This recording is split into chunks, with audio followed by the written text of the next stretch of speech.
AFC Championship game, Chiefs Ravens, lots to break down. Let's get into it. The point spread opened as what's called a split line. Some books had Baltimore -3, some 3.5, but the total is where the books had to adjust right away.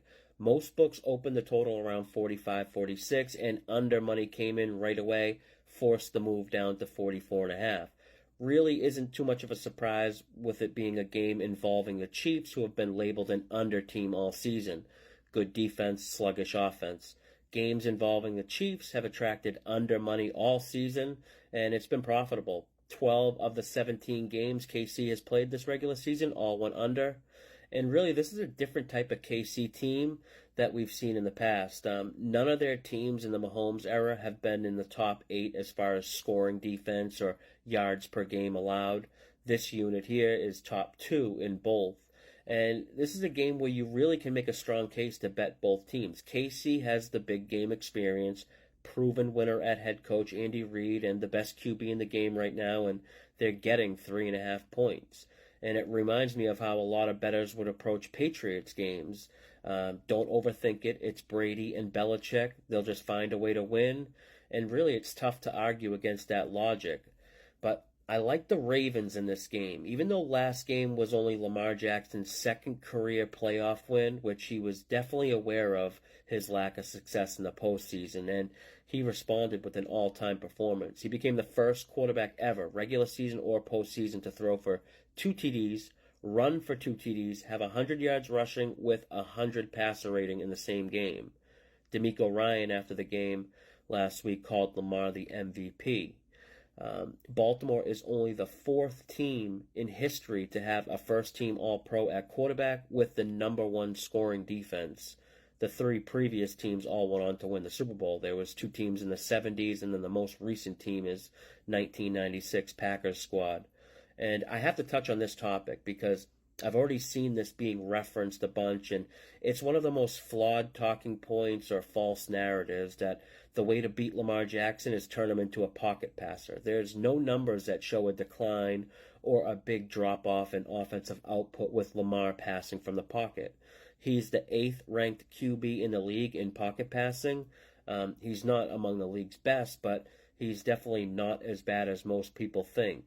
But for years, the proven blueprint to stop Lamar Jackson has been to blitz the crap out of him. This was first realized back in 2021 in a game against the Dolphins with Brian Flores as the head coach, who always has the highest blitz rates in the league. This past season, Flores was the defensive coordinator for the Vikings. They led the league in blitz rate. Teams have had success blitzing Lamar. The Texans and D'Amico Ryans had the 5th lowest blitz rate in the league. And they used this blueprint last week in the first half, and the Texans blitzed Lamar Jackson 71% of the time. It was the highest blitz rate Lamar's ever faced, and it worked in the first half. But for the first time, we saw Baltimore make in-game adjustments. They came out in the second half, adjusted their protection, went with more heavy personnel, used a lot of pre-snap motion to identify where the blitz might be coming from, used quicker, shorter throws.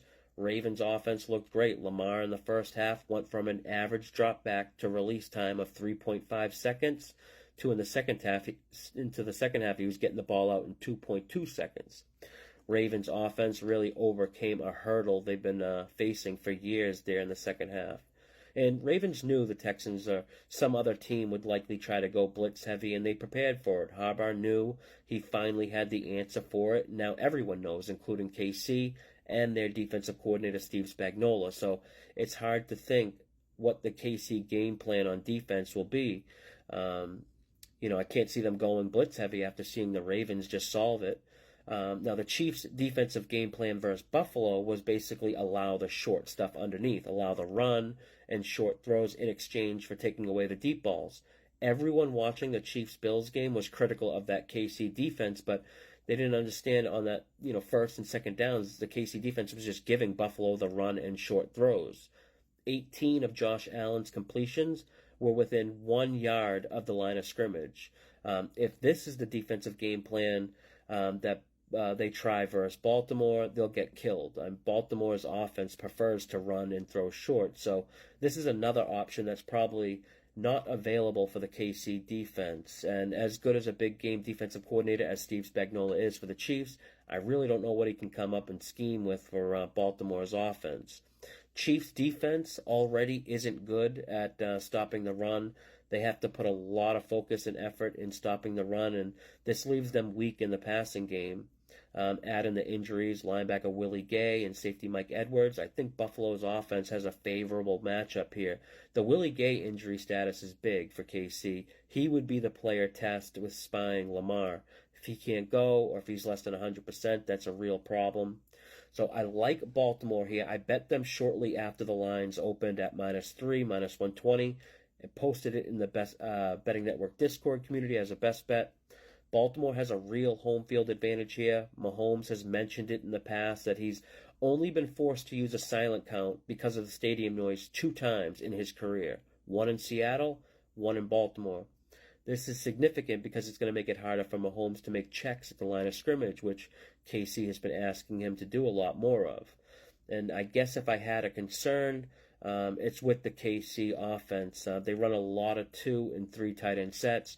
Ravens are 20th in defensive success rate when faced with multiple tight end formations, both on the run and pass.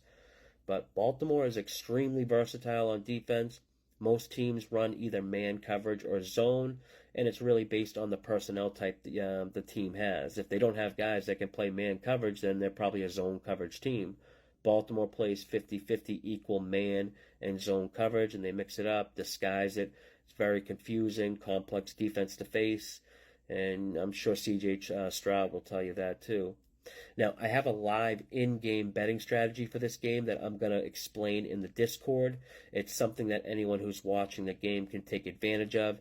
If you want to find out what this is and get access to all the bets I make on all sports, plus access to over 100 different betting lessons on various topics and betting tools like parlay edge calculators or money management bet sizing tools, you can join the Discord. There's an invite link in my bio. I do charge $25 per month or $50 for 90 days. Hope to see some of you in there. If you watch to the end, thank you. Appreciate it. Until next time, good luck with your bets.